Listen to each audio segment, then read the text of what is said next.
أعوذ بالله السميع العليم من الشيطان الرجيم.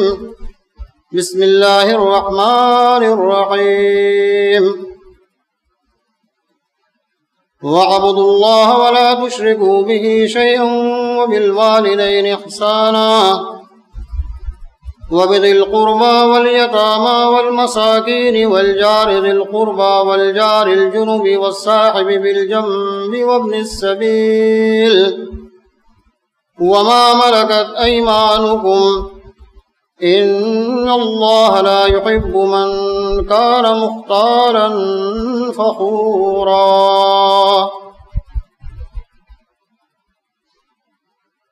وعن أبي شريح رضي الله عنه قال قال رسول الله صلى الله عليه وسلم والله لا يؤمن والله لا يؤمن والله لا يؤمن.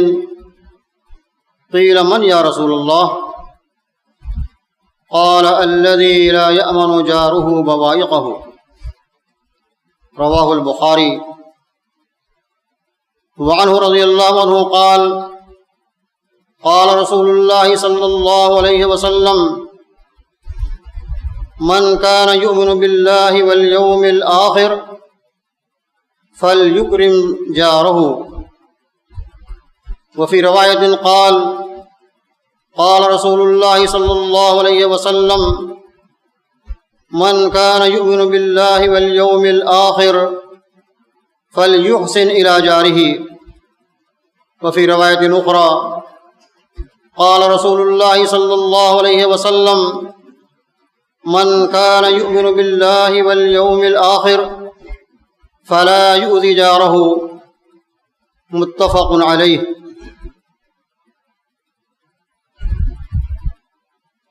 وقال الشاعر أحمد الحراني كن لينا للجار واحفظ حقه كرما ولا تك للمجاور أقربا.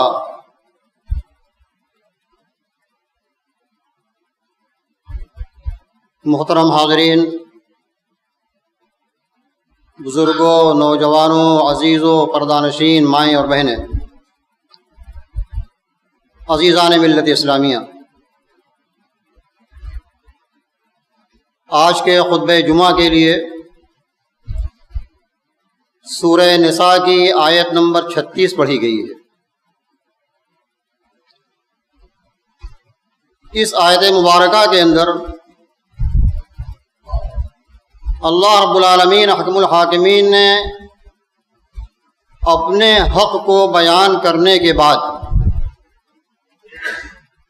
معاشرے اور سماج، انسانوں کے تقریباً 9 حقوق کو بیان کیا ہے، 9 قسم کے انسانوں کے، جس کا سابقہ انسان کو پڑتا ہے۔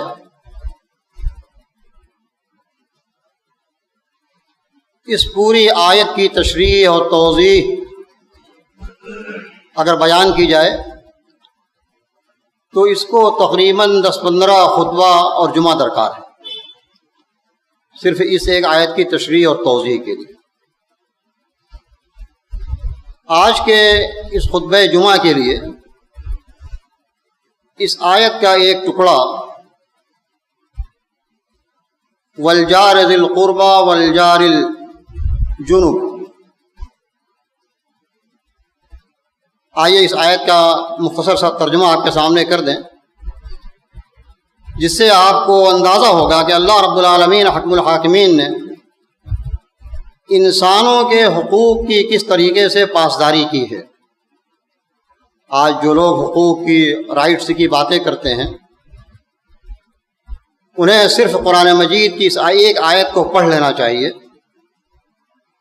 کہ اسلام نے اور قرآن نے، اس اللہ نے جس نے انسانوں کو پیدا کیا ہے، جو انسانوں کا خالق ہے، جو انسانوں کے مزاج سے اچھی طرح واقف ہے، الا یعلم من خلق وهو اللطیف الخبیر، وہ اللہ جس نے انسان کو پیدا کیا وہ اچھی طرح سے جانتا ہے کہ انسان کی کیا ضرورت ہے، انسان کا کیا مزاج ہے، انسان کے کیا حقوق ہونے چاہیے۔ اس آیت مبارکہ میں اللہ رب العالمین نے فرمایا وَاعْبُدُوا اللَّهَ وَلَا تُشْرِكُوا بِهِ شَيْئًا. ہم مسلمانوں کو، اہل ایمان کو خطاب کر کے، اس سے پہلے کی آیتوں میں ہم سے خطاب کیا گیا ہے، اور اسی تناظر میں کہا کہ وَاعْبُدُوا اللَّهَ وَلَا تُشْرِكُوا بِهِ شَيْئًا. اے مسلمانوں، اے ایمان والو، ایک اللہ کی عبادت کرو، اس کے ساتھ کسی کو شریک مت کرو.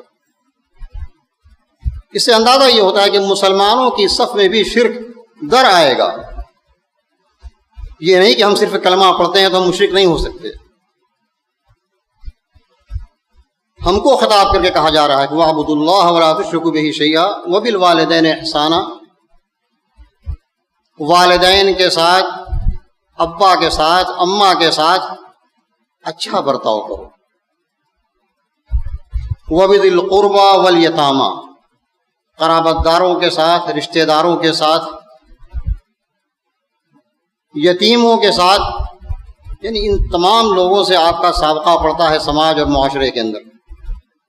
اور ایک ایک جزیے پر اگر گفتگو کی جائے تو ایک ایک خطبہ، دو خطبہ، تین خطبہ ہو سکتا ہے.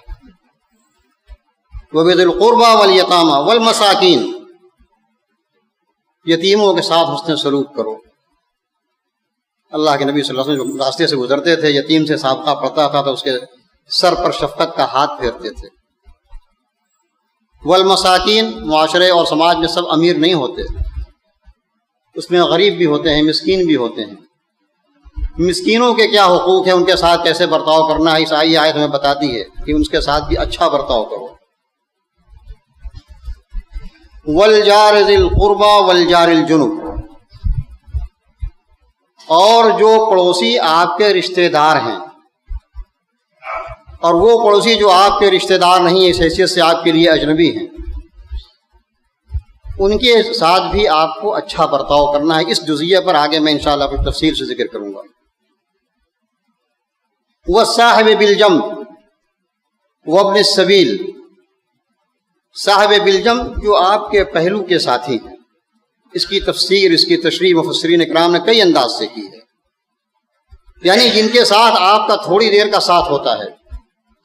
آپ راستے میں ہیں، بس میں بیٹھے ہوئے، آپ کا بغل کا ساتھی ہے. ٹرین میں ہیں، آپ کا ساتھی ہے. فلائٹ میں سفر کر رہے ہیں، آپ کے بغل کا ساتھی ہے. کسی کارخانے میں آپ ملازمت کر رہے ہیں، وہاں آپ کا ساتھی ہے. آپ اپنی گدی میں بیٹھے ہوئے ہیں، کچھ دیر آپ کے ساتھ ملازمین ہیں، وہ آپ کے ساتھی ہیں کچھ دیر کے. یہ تمام جو ہے، یہ تمام اس آیت کی تفسیر میں آ جاتے ہیں.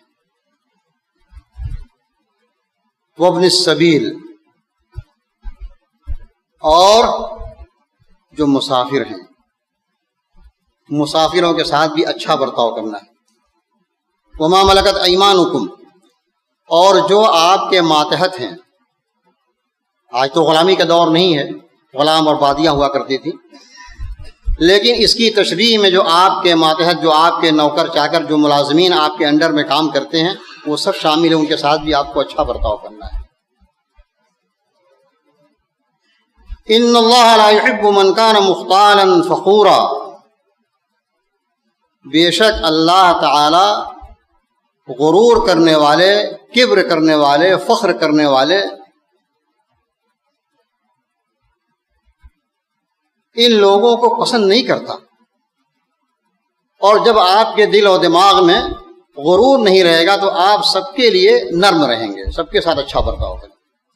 لیکن جب ہمارے دماغ میں پہلے سے کہ ہماری شان الگ ہے، میں ملازمین سے ان کے ساتھ بیٹھوں، ان کے ساتھ کھانا کھاؤں، یہ ہمارے ماتحت نوکر چاکر ہیں،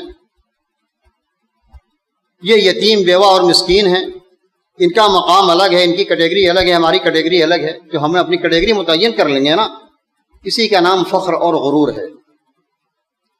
اور اللہ تعالیٰ ایسے لوگوں کو پسند نہیں کرتا. میرے بھائیو، میرے بزرگوں، میں اس آیت کی زیادہ تشریح نہیں کر سکتا. آئیے وہ آیت کا وہ ٹکڑا جو میں آپ کے سامنے جس کی وضاحت کرنا چاہتا ہوں. والجار ذی القربى والجار الجنب. انسان جب دنیا میں آنکھ کھولتا ہے نا، تو جب اپنے والدین، اپنے گھر اور خاندان سے جب آگے بڑھتا ہے، گھر سے باہر نکلتا ہے، تو اس کا سب سے پہلا سابقہ پڑوسیوں سے ہوتا ہے. اسی لیے اللہ رب العالمین نے پڑوسیوں کے بارے میں خاص طریقے سے کہا والجار ذی القربى والجار الجنب. پڑوسیوں کے بارے میں علماء کرام نے لکھا کہ پڑوسیوں کی 3 قسم ہوتی ہے. ایک وہ پڑوسی جس کا آپ کے اوپر 3 قسم کا حق ہے. وہ کون ہے؟ وہ آپ کا پڑوسی بھی ہے، پڑوس میں بھی رہتا ہے، اور وہ مسلمان بھی ہے، پڑوس کا بھی حق ہے، اسلام کا بھی حق ہے، اور آپ کا رشتہ دار بھی ہے، صلہ رحمی کا بھی حق ہے. اور ایک پڑوسی وہ ہوتا ہے جس کے 2 حق آپ کے اوپر ہیں. وہ آپ کا رشتہ دار نہیں ہے لیکن مسلمان ہے، وہ آپ کے پڑوس میں ہے. تو پڑوس کا اور اسلام کا حق. اور تیسرا پڑوسی وہ ہے والجار الجنب. وہ آپ کے لیے دینی ناحیے سے اجنبی ہے. آپ کے لیے وہ آپ کا کلمے کا بھائی نہیں ہے، وہ غیر مسلم ہے. وہ کوئی بھی ہو سکتا ہے آپ کے پڑوس میں، مشرک ہے، ہندو ہے، یہودی ہے، نصرانی ہے، سکھ ہے، کوئی بھی ہو سکتا ہے، لیکن وہ آپ کا پڑوسی ہے. اس لیے اس کا بھی آپ کے اوپر حق ہے، اس کے ساتھ بھی آپ کو حسن سلوک کرنا پڑے گا. اس کی بڑی توضیح کی علامہ حافظ بن حجر رحمۃ اللہ علیہ نے. توضیح کرتے ہوئے کہا کہ پڑوسیوں میں آپ کو یہ نہیں دیکھنا ہے کہ اس کا برتاؤ آپ کے ساتھ کیسا ہے. آپ کا برتاؤ، آپ کا سلوک اس کے ساتھ کیسا ہے، یہ آپ کے سامنے ہمیشہ ہونا چاہیے. حضرت عبداللہ بن عمر رضی اللہ تعالیٰ عنہ ایک مرتبہ اپنے گھر میں ایک بکری ذبح کرتے ہیں، اور ذبح کرنے کے بعد باہر نکلے کچھ کام سے، گھر میں آئے، دیکھا گوشت وغیرہ بن چکا ہے. پوچھا اہدیتم لجاری الیہودی، اہدیتم لجاری الیہودی، بار بار وہ میرا فلاں جو یہودی پڑوسی ہے، کیا تم لوگوں نے اس کے پاس ہدیہ بھیجا کہ نہیں بھیجا؟ اس کے پاس ہدیہ بھیجا کہ نہیں بھیجا؟ اس کے پاس وہ ہمارا پڑوسی ہے نا. فإني سمعت النبي صلی اللہ علیہ وسلم ما زال جبریل یوصینی عن الجار حتی ظننت انه سیورثه. اس لیے کہ میں نے پیارے نبی جناب محمد رسول اللہ صلی اللہ علیہ وسلم کو فرماتے ہوئے سنا کہ جبریل امین جب میرے پاس آتے تھے تو پڑوسیوں کے بارے میں بڑی تاکید کرتے تھے. جب بھی جبریل آئیں تو پڑوسی کا تذکرہ ضرور کرتے تھے. مجھے لگنے لگا کہ ایسا نہ ہو کہ اب کی بار آئیں گے تو کہہ دیں گے کہ پڑوسی جو ہے اب پراپرٹی میں، میراث میں بھی وہ حقدار ہو جائے گا. اتنی زیادہ تاکید کرتے تھے. اس لیے تم نے ہمارے یہودی پڑوسی کو ہدیہ بھیجا کہ نہیں بھیجا؟ میرے بھائیو، میرے بزرگوں، میں نے آپ کے سامنے جو حدیث پڑھی، بخاری مسلم کی حدیث میں نے پڑھی آپ کے سامنے. یہ دین کا ایک بہت بڑا حصہ ہے. کیا؟ پڑوسیوں کے ساتھ ہمارے جو تعلقات ہیں، یہ دین کا بہت بڑا حصہ ہے. پڑوسیوں کی حد بندی کرتے ہوئے معاشہ صدیقہ رضی اللہ عنہ نے فرمایا کہ پڑوسیوں کی حد بندی یہ کہ 40 گھر ہیں چاروں طرف، یہ سب آپ کے پڑوسی ہیں. اور معاشہ صدیقہ نے مرتبہ کہا نبی صلی اللہ علیہ وسلم سے کہ یا نبی اللہ ان لی جارین فبأیہما اہدی. نبی صلی اللہ علیہ وسلم، میرے اگر 2 پڑوسی ہیں، مجھے ہدیہ بھیجنا ہے اور زیادہ ہدیہ نہیں ہے، تو میں کس کو بھیجوں؟ تو کہا کہ جس کا دروازہ تمہارے مکان سے قریب ہے، تمہارے دروازے سے جو زیادہ قریب ہے، اس کو ہدیہ بھیجا کرو. اور پڑوسیوں کا معاملہ ایسا ہے میرے بھائیوں، میرے بزرگوں کو، وہ ہمارے ایمان کو ناپتا ہے کہ ہمارے اندر ایمان کتنا ہے، ہمارے ایمان کی پوزیشن کیا ہے. تو میں نے حدیث آپ کے سامنے پڑھی، حضرت ابو شریح کی وہ حدیث بخاری شریف کی. اللہ کے پیارے جناب محمد رسول اللہ سے فرماتے ہیں کہ واللہ لا یؤمن، واللہ لا یؤمن، واللہ لا یؤمن. اللہ کی قسم وہ شخص ایماندار ہو ہی نہیں سکتا، وہ شخص مومن ہو ہی نہیں سکتا. اللہ کی قسم وہ اس کے پاس ایمان نہیں ہے. صحابہ پریشان ہو گئے. قیل من یا رسول اللہ، اللہ کے نبی صلی اللہ علیہ وسلم کس کے بارے میں آپ بیان فرما رہے ہیں؟ کون ہے وہ شخص، وہ بدنصیب کون ہے جس کے بارے میں آپ کہہ رہے ہیں؟ تو آپ نے کیا کہا؟ الذی لا یأمن جارہ بوائقہ، جس کے شر سے، جس کی اذیت سے، جس کے ظلم اور زیادتی سے اس کا پڑوسی محفوظ نہ ہو. محدثین اکرام نے اس کی توضیح کی ہے کہ اذیت کسی بھی قسم کی ہو سکتی ہے، آپ کی زبان سے، آپ کے کردار سے، آپ کے تعلقات سے، تمام چیزیں اس میں شامل ہیں۔ آپ دیکھیے ہمارے پڑوس میں جو لوگ بستے ہیں دائیں بائیں آگے پیچھے ہیں نا، 40 گھر تک، ان لوگوں کے ساتھ ہمارے تعلقات کیسے ہیں؟ کسی کو ہماری وجہ سے کوئی تکلیف تو نہیں پہنچ رہی ہے، بلکہ علماء کرام نے یہاں تک لکھا ہے کہ پڑوسیوں کی اذیت کو برداشت کرنا بھی پڑوسی کا حق ہے۔ آپ کا پڑوسی ہے، غیر مسلم ہے، وہ اس کی وجہ سے آپ کو تکلیف ہے، وہ آپ کا پاس و لحاظ نہیں کرتا، وہ آپ کے آرام کا خیال نہیں کرتا، وہ رات میں ڈیگے پہ وہ بجا رہا ہے، اپنے دھرم کی چیزیں سنا رہا ہے آپ کو، رات کو آپ کی نیندیں خراب ہو رہی ہیں، ان چیزوں کو برداشت کر لینا بھی یہ پڑوسی کا حق ہے۔ ہمارے اسلاف ایسا کرتے تھے۔ آئیے میں آپ کو واقعہ سناؤں امام ابو حنیفہ رحمۃ اللہ علیہ کا۔ اب اس اندازہ لگائیں گے کہ ہمارے اسلاف پڑوسیوں کے بارے میں کتنا فکر مند رہا کرتے تھے۔ خطیب بغدادی نے اپنی کتاب تاریخ بغداد میں اس واقعے کو لکھا ہے کہ امام ابو حنیفہ رحمۃ اللہ علیہ کوفہ میں رہا کرتے تھے، ان کے پڑوس میں ابو حماد موچی رہا کرتا تھا۔ ابو حماد موچی، اس کا کام یہ تھا کہ دن بھر محنت کرتا تھا، جوتا وغیرہ سلتا تھا، اور رات کو آتے ہوئے گوشت اور مچھلی اور سب شراب وراب لے کر کے آتا تھا، اور جانے کے بعد پھر اس کو بھونتا تھا گوشت وغیرہ، اور رات میں پھر اس کی مجلس جمتی تھی، شراب اور کباب کی مجلس، اور جب اس کے اوپر شراب اثر کرتا تھا تو رات میں وہ زور زور سے اشعار پڑھتا تھا، اذاعونی وَإِنْ فَتَنْ اذاعونی، اور اس طرح کے اشعار پڑھتا تھا۔ لوگوں نے مجھے چھوڑ دیا، مجھے برباد کر دیا، اور میں کون سا جوان ہوں، میں تو وہ جوان ہوں جو مصیبتوں میں کام آنے والے سر سے وہ پڑھا کرتا تھا شعر۔ امام ابو حنیفہ رحمۃ اللہ علیہ عابد زاہد، رات میں اٹھ کر کے تہجد پڑھا کرتے تھے، بہت خلل ہوتا تھا ان کو، لیکن برداشت کرتے تھے، جانتے تھے کہ اس طرح کی چیزوں کو برداشت کر لینا یہ بھی اس کا حق ہے۔ ایک دن اس کی آواز نہیں آئی، ایک دو دن گزر گئے، بڑی خاموشی ہے، بڑا سناٹا ہے۔ پوچھا لوگوں سے، ارے وہ کہاں ہے، اس کی آواز نہیں آ رہی، خیریت تو ہے؟ معلوم یہ ہوا کہ اس کو پولیس والوں نے رات کو اٹھا لیا ہے، چھاپا پڑ کر کے اس کی پریشانی سے لوگ پریشان تھے، شکوہ شکایت کیا ہوگا اور لوگوں نے اس کو اٹھا لیا گیا۔ اچھا ایسا ہو گیا؟ آپ دیکھیے اس پڑوسی کے حق کو یہ امام کتنا سمجھتا تھا۔ فجر کی نماز پڑھی، اپنے خچر پر سوار ہوئے، گورنر جو اس وقت کا امیر تھا علاقے کا کوفہ کا، عیسیٰ ابن موسیٰ، اس کے دربار میں پہنچے، کہا ملنا ہے گورنر صاحب سے۔ ان کے چوکیداروں نے بتایا کہ امام حنیفہ آئے ہوئے ہیں آپ سے ملنے کے لیے۔ ارے امام صاحب آ گئے، ان کا اچھی طرح سے استقبال کرو، ان کو سواری سے اترنے مت دینا، سواری پر بٹھا کر کے ہمارے پاس لانا۔ اس طرح سے علماء کرام کا جو ہے قدر اور ان کا مقام و مرتبہ، ان کی عزت کی جاتی تھی۔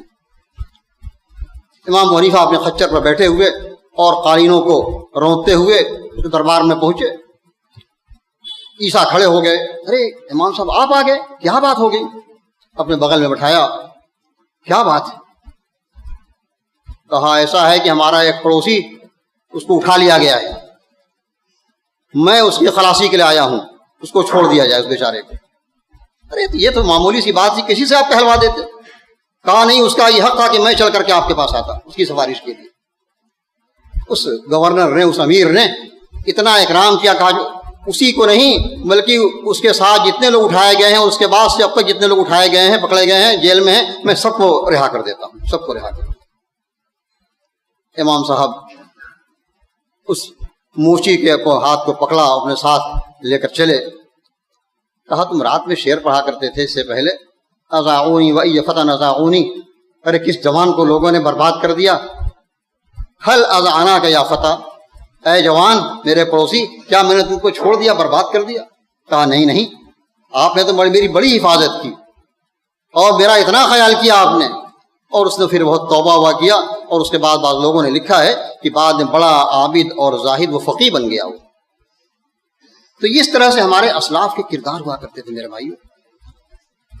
پڑوسیوں کے حق کو بیان کرتے ہوئے حضرت عبداللہ بن عباس رضی اللہ عنہ بیان فرماتے ہیں کہ قال النبی صلی اللہ علیہ وسلم لیس المؤمن الذی یشبع وجارہ جائع، وہ انسان مومن نہیں ہو سکتا جو پیٹ بھر کے کھانا کھائے اور اس کے پڑوس میں اس کا پڑوسی بھوکا سو جائے۔ بعض روایت میں اس کی یہ بھی قید ہے کہ اس کے علم میں یہ بات ہو کہ میں تو پیٹ بھر کے کھا رہا ہوں لیکن میرا فلاں پڑوسی اس کے گھر میں چولہا نہیں جلا ہوا ہے، اس کے بچے بھوکے ہیں، اگر اس کو پتہ ہے تو یہ شخص مومن نہیں ہو سکتا۔ آئیے اس پس منظر میں ایک واقعہ سناؤں آپ کو۔ یہ موضوع ایسا ہے اس پر کئی خطبے ہونے چاہیے۔ اللہ کے نبی صلی اللہ علیہ وسلم جو حدیث بیان کرتے ہیں تو صرف بیان نہیں کرتے ہیں بلکہ اپنے بھوکے پڑوسیوں کی خبرگیری بھی کیا کرتے تھے۔ میں صحیح بخاری کا واقعہ آپ کے سامنے بیان کروں۔ امام بخاری بیان کرتے ہیں کہ حضرت ابو ہریرہ رضی اللہ تعالیٰ عنہ جو حدیث کے بہت بڑے راوی تھے وہ بیان کرتے ہیں کہ میں اکثر اور بیشتر بھوک کی وجہ سے اپنے کلیجے کے بل، پیٹ کے بل زمین پر پڑا رہتا تھا اور کبھی کبھی پتھر بھی باندھ لیا کرتا تھا۔ یہ صحیح بخاری کی روایت بتا رہا ہوں آپ کو۔ صحابہ کرام نے دین کی حفاظت کے لیے، حدیث کی حفاظت کے لیے، یہ سب سے بڑے حدیث کے راوی ہیں، ان سے زیادہ روایت کسی اور سے نہیں مروی ہے۔ وہ بیان کرتے کہ میں کبھی کبھی پتھر باندھ کر کے پڑا رہتا تھا، کبھی کلیجے کے بل پڑا رہتا تھا۔ ایک دن بہت بھوک لگی ہوئی تھی، کئی وقت سے فاقے سے تھا۔ اللہ اللہ، اس واقعے کو آپ لوگ غور سے سنیے گا۔ اور یہ ابو ہریرہ مسجد نبوی میں صفہ پر، چبوترے پر بیٹھ کر جو علم حاصل کرنے والے جو طلبہ تھے نا، ان میں سے ایک تھے۔ کہا کہ اتنی تیز بھوک لگی تھی تو میں اس راستے میں جا کر کے لیٹ گیا، اس راستے سے لوگوں کا گزر ہو، لوگ مجھے دیکھ لیں، سمجھ لیں، کچھ مجھے بھانپ لیں۔ کہا کچھ دیر کے بعد ابو بکر آئے تو میں نے ان سے ایک آیت کی تفسیر پوچھی۔ تفسیر پوچھنا مقصد نہیں تھا، مقصد یہ تھا کہ ابو بکر میرے حال کو سمجھ لیں اور شاید مجھے کچھ کھلا پلا دیں گے۔ لیکن ابو بکر نے سوال کا جواب دیا اور آگے چلے گئے۔ کچھ دیر کے بعد عمر آتے ہیں، میں نے ان سے بھی سوال کیا، ایک آیت کی تفسیر پوچھی۔ ان سے بھی مقصد میرا پوچھنا نہیں تھا، مقصد یہ تھا کہ میرے حالات کو سمجھیں، وہ خودداری تھی، زبان سے نہیں کہہ سکتے تھے۔ عمر بھی سوال کا جواب دیے، تفسیر، آیت کی تفسیر بتائی اور آگے بڑھ گئے۔ کہا کہ کچھ دیر کے بعد جاءنی ابو القاسم صلی اللہ علیہ وسلم، کچھ دیر کے بعد پیارے نبی علیہ الصلوۃ والسلام جو پوری امت کے مداوا تھے وہ گزرتے ہیں۔ فتبسم وعرف ما فی نفسی وما فی وجہی، جب پیارے نبی کی نظر ہمارے اوپر پڑی تو آپ مسکرا پڑے اور آپ نے بھانپ لیا جو میرے دل میں تھا، جو میرے چہرے پر میں تھا، چہرے کے آثار سے مجھے بھانپ لیا۔ کہا یا باہر، پیار سے کہا، ابو ہریرہ نہیں کہا یا باہر، ابہر اٹھو، الحق میرے ساتھ ساتھ چلو۔ ابو ہریرہ ساتھ ساتھ ہو لیے۔ اللہ کے نبی صلی اللہ علیہ وسلم کے گھر میں گئے، اجازت طلب کی، اجازت ملی، گھر میں داخل ہوئے، مجھ سے کہا کہ آ جاؤ۔ گھر میں گئے تو کیا دیکھا، یہ آپ دیکھیے، یہ اس پس منظر میں بیان کر رہا ہوں کہ یہ ابو ہریرہ آپ کے پڑوسی تھے، بھوکے پڑوسی۔ تو گھر میں دیکھا کہ ایک پیالے میں دودھ ہے۔ اللہ کے نبی نے پوچھا یہ کہاں سے آ گیا؟ بتایا گیا کہ فلاں صاحب نے آپ کے لیے ہدیہ بھیجا ہے۔ اچھا۔ ابو ہریرہ کہتے ہیں، پھر مجھ سے کہتے ہیں یا باہر، کہا لبیک یا رسول اللہ، فرمائیے کیا حکم ہے؟ کہا الحق اصحاب الصفہ وادعوہم لی، چلے جاؤ ان طلباء کے پاس جو چبوترے پر بیٹھ کر پڑھتے ہیں نا، ان اصحاب صفہ کو بلا لاؤ میرے لیے۔ ارے یہ ایک پیالہ دودھ ہے اور آپ کہہ رہے ہیں بلا لاؤ؟ اصحاب صفہ کی ان کی تعداد تھی، مفسرین کرام نے لکھا، یہاں اس میں نہیں لکھا کہ بعض جگہ لکھا کبھی 30 ہوا کرتے تھے، کبھی 40 ہوا کرتے تھے، کبھی 70 ہو جاتے تھے، کبھی 100 بھی ہو گئے، بلکہ امام سمودی نے لکھا کہ کبھی کبھی 400 پہنچ جایا کرتے تھے۔ بہرحال تعداد تھی ان کی۔ تو ابو ہریرہ کہتے ہیں کہ مجھے یہ بات اچھی نہیں لگی کہ یہ ایک پیالہ دودھ اگر مجھ سے کہتے تھے کہ ہاں نوش کر لو برا پی جاؤ تو شاید مجھے کچھ طاقت ہو جاتی، لیکن اب آپ کہہ رہے ہیں کہ سب کو بلا لاؤ، سارے طلباء کو۔ آپ بھی کبھی غور کیجیے، ابو ہریرہ بیان کرتے ہیں کہ نبی صلی اللہ علیہ وسلم کا معمول یہ تھا کہ جب آپ کے پاس کوئی صدقہ وقت آتا تھا نا تو وہ سب انہیں کو بھیج دیا کرتے تھے، اور آپ کے پاس جب ہدیہ آتا تھا تو اس ہدیہ کو تھوڑا سا نوش کرنے کے بعد ان لوگوں کو بلا لیا کرتے تھے یا ان لوگوں کو بھیج دیا کرتے. طلبا کا اتنا کہ جو ہے اتنی فکر تھی ان کی. یہ طلبا جو آپ کے جامعہ سلفیہ میں پڑھتے ہیں بیچارے, ہے نا, ابو ہریرہ مسلم بیان کرتے ہیں کہ ان طلبا کا کوئی مکان نہیں تھا, کوئی رشتہ دار نہیں تھے وہاں پر. کوئی فارس سے آ رہا ہے, کوئی روم سے آ رہا ہے, کوئی کہیں سے آ رہا ہے, کوئی کہیں سے آ رہا ہے, دین کے طلب میں وہاں بیٹھے ہوئے تھے. تو ان کی بڑی فکر تھی نبی صلی اللہ علیہ وسلم کو, ان کی دعوتیں کیا کرتے تھے آپ. اور یہ سنت, یہ اچھی روایت ہمارے یہاں بھی, ہمارے اسلاف کے یہاں تھی پہلے. اب دھیرے دھیرے وہ روایت ختم ہو رہی ہے میرے بھائیوں, میرے بزرگوں. کہ ذمہ داران اہل خیر ان طلبا کی دعوت کیا کرتے تھے, اسپیشل دعوت, سال میں 1-2 بار دعوت ہوا کرتی تھی, ان کا خیال کیا جاتا تھا. یہ بھی ایک نبی کی سنت تھی. ان چیزوں کو باقی رکھنا چاہیے, اس کو زندہ کرنا چاہیے. تو ابو ہریرہ کہتے ہیں کہ مجھے اچھا تو نہیں لگا, لیکن اللہ کے رسول کا حکم تھا, اس کو بجا لانا ضروری تھا. میں گیا, اور جانے کے بعد میں نے کہا ان لوگ چلو نبی کی دعوت آ گئی, چلو سب نے دعوت قبول کی, سب چلے آئے, آ کے سب بیٹھ گئے نبی کے گھر میں. ابو ہریرہ کہتے ہیں مجھے پہلے ہی اندازہ تھا کہ جب وہ لوگ آئیں گے تو مجھے سے کہا جائے گا کہ ان کو دودھ پلاؤ, اور پلاتے پلاتے وہ بچے گا کیا ہمارے لیے. لیکن نبی کا حکم تھا. کہا جب آ گئے بیٹھ گئے تو مجھ سے کہا یا باہر, قلت لبیک یا رسول اللہ. مجھے کہا ابو ہریرہ, کہا میں نے حاضر, بتائیے آپ کیا حکم ہے. کہا یہ پیالہ پکڑو اور ان لوگوں کو دودھ پلاؤ. لیکن نبی کی کرامت تھی, دودھ پلایا, سب دودھ پیتے رہے, وہ پی لیا, وہ پی لیا, وہ پی لیا, سب دودھ پی لیے. پھر پیالہ میرے سامنے ہے, میں نے آپ کو وہ پیالہ بڑھا دیا. پیالہ پہنچتے پہنچتے پہنچتے پہنچتے نبی کے پاس پہنچ گیا. میں نے آپ کو پیالہ دے دیا. آپ نے پیالہ اپنے ہاتھ میں لیا, فتبسم وقال بقیت انا وانت. ابو ہریرہ مسکرانے لگے. آپ کہا ابو ہریرہ تم بچے ہو, ہم بچے ہیں. کہا ہاں بس یہی بات ہے. کہا اشرب, پیو تم. میں پیتا رہا. پھر کہتے تھے اشرب, اور پیو, اور پیو, اور پیو. آخر مجھے کہنا پڑا کہ ما وجدت له مسلکا, اللہ کے نبی صلی اللہ علیہ وسلم اب میرے پاس گنجائش نہیں ہے, اب میرے پاس گنجائش نہیں. بالکل میں اب سیر ہو گیا, پیٹ بھر گیا ہمارا. اس کے بعد نبی صلی اللہ علیہ وسلم کا تواضع دیکھیے, تمام لوگوں کا جھوٹا. اللہ, ہم لوگ کبھی اپنے مزاج کو پرکھیں نبی کے مزاج پر. یہ تمام صحابہ کا, تمام طلبا کا, طلبا کو ہم حقارت کی نگاہ سے دیکھتے ہیں نا, ان طلبا کو جھوٹا تھا جس کو نبی صلی اللہ علیہ وسلم نے آخر میں نوش کر لیا. اس کو اب اس کو اپنے ہاتھ میں لیے, اور وہ سم, اس کے الفاظ ہیں کہ آپ نے بسم اللہ کہا, اور بسم اللہ پڑھنے کے بعد ان تمام دودھ کو آپ نے نوش فرما لیا. میرے بھائی میرے بزرگوں, یہ خطبے کا وقت ختم ہو گیا. وہ حدیث میں نے اس کا ترجمہ نہیں کیا, شروع میں نے ایک حدیث پڑھی کہ یہ ایمان کی علامت ہے. من کان یؤمن باللہ والیوم الآخر فلیکرم جارہ, جو شخص اللہ پر اور آخرت کے دن پر ایمان رکھتا ہے نا, اس کو اپنے پڑوسی کی عزت کرنی چاہیے. اور دوسری روایت نے کیا کہا, فلیحسن الی جارہ, اس کو اپنے پڑوسیوں کے ساتھ احسان کرنا چاہیے. اور تیسری روایت نے کیا کہا کہ یہ ایمان کی علامت یہ ہے کہ لا یؤذی جارہ, اپنے پڑوسی کو تکلیف نہ دے. اور ایک حدیث اور سنانا چاہتا ہوں اپنی ماں اور بہنوں کے لیے بھی. حضرت ابو ہریرہ کی روایت ہے, کہتے ہیں ایک مرتبہ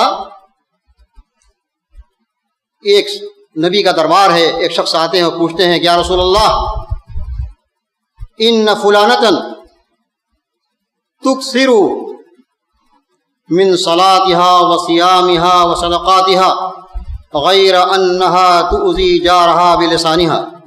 اللہ, میری مائیں اور بہنیں بھی غور کریں. میرے بھائیوں, اس روایت پر غور کیجیے آپ لوگ. بس اس کا ترجمہ کروں گا, خطبہ ختم کر دوں گا.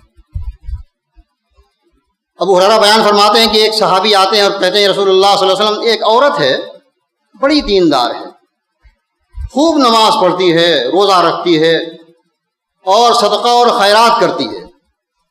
یعنی فرائض کے علاوہ بڑی دیندار ہے, بڑی نماز کی پابند, صدقہ اور خیرات, یہ تمام چیزیں, تمام خوبیاں اس کے اندر ہیں. ایک برائی اس کے اندر صرف یہ ہے کہ اس کی زبان سے اس کے پڑوسی محفوظ نہیں رہتے, پڑوسیوں کے ساتھ بد زبانی کرتی ہے. اللہ کے پیارے نبی جناب محمد رسول اللہ صلی اللہ علیہ وسلم فیصلہ کیا سناتے ہیں, انہا فی النار. سنو میرے صحابی, یہ عورت جہنمی ہے, اگرچہ وہ بہت بڑی نمازی ہے. بہت زیادہ صدقہ و خیرات کرتی ہے، بہت نفل روزے رکھتی ہے، لیکن اس کے پڑوسی اس کے شر سے، اس کے زبان سے محفوظ نہیں ہے، تو یہ عورت جہنم میں ہوگی وہ عورت۔ اور پھر اس نے ایک شخص کا تذکرہ کیا کہ ایک دوسری عورت ہے، یوز کرو من قلت صیامها وصلاتها وانها تتصدق بالاصوار من العقد۔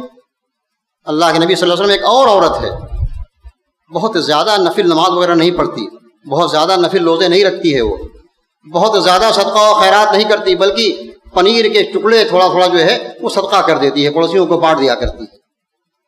تو آپ نے کیا کہا؟ انہا فی الجنہ، یہ عورت جنتی، جس کے شر سے، جس کی بد زبانی سے اس کے پڑوسی محفوظ رہیں۔ اللہ رب العالمین حکم الحاکمین ہم تمام لوگوں کے پڑوسیوں کے حقوق کو پہچاننے اور اس کو اکثر عمل کرنے کی توفیق عطا فرما، آمین۔ اقول قولی ھذا واستغفر اللہ لی ولکم ولسائر المسلمین من کل ذنب فاستغفروہ انہ هو الغفور الرحیم۔